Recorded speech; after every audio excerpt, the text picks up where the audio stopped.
okay naman. Hindi naman siya masyadong 3 years na bago hindi pa natadkan na yun.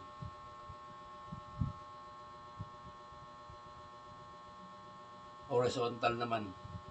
Dati vertical ngayon, horizontal.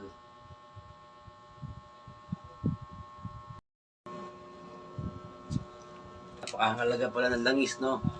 Dito pala papasok. Tapos, lalabas dito sa butas. Yan. Sa makanyang... Uy, mukha ba? Ang gulo mo ah. Ayan, lalabas dyan. Importante pa yung impacto na yan.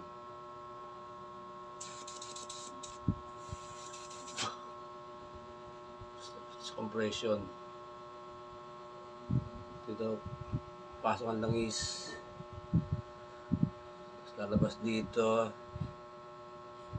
Diyan, sa mga butas, lalabas dyan. Dito sa compression niya.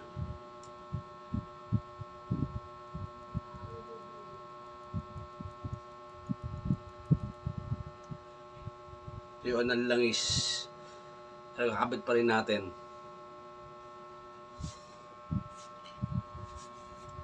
Ganun talaga yun.